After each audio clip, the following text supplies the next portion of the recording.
This is a very late 19th, early 20th century oak folding card table. It's got quite a nice square leg, which then tapers down and comes out again to a spade foot. Bays on top, as you would expect, and a moulded edge.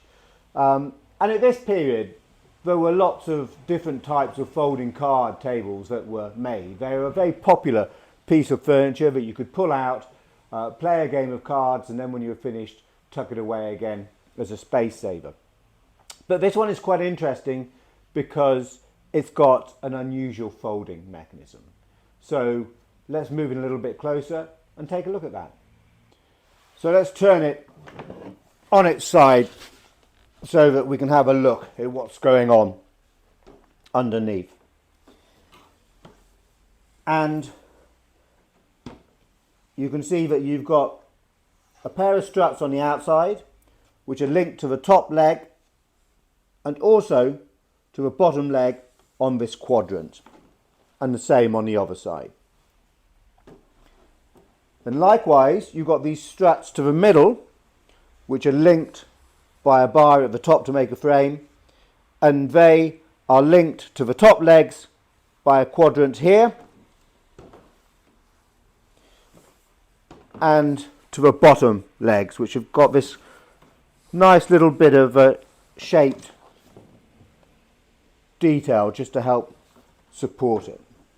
So, to release the mechanism, you lift up this sprung catch which sits over the top strut of this frame, and then that will go. So let's turn it on its side so you get a much better picture. So we release that, and then you can see the frames moving and you can see the quadrants moving with it, and it all folds up very neatly to give you a much smaller piece of furniture that can be packed away nice and tidily. So let's open it up again, perhaps this time straight on, so you can see how it works. This frame comes here,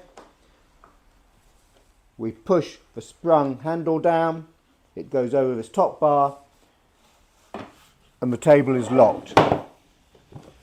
Now I'm just going to move in a little bit closer and show you a stamp. Now there's no maker's name to this table, but it is stamped patent just here. Hopefully you can see that. There are no other details, unfortunately. I've gone through through our patent books and I've searched, and I haven't been able to find this design. And of course, much harder if you don't have a name to go with it. And searching out patents either side of 1900, we find incredibly difficult.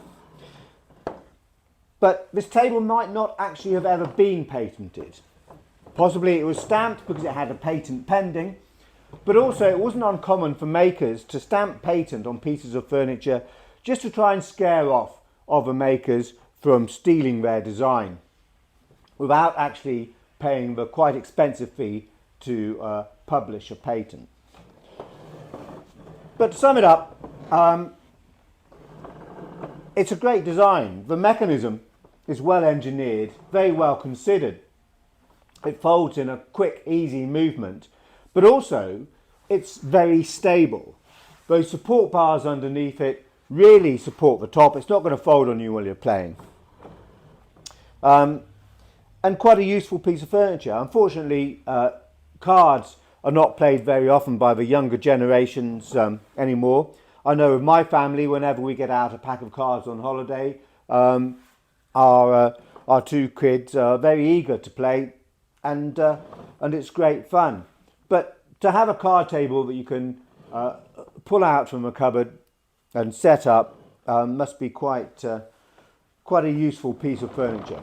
So it's English, it's made of oak, and it's going to date to either side of 1900.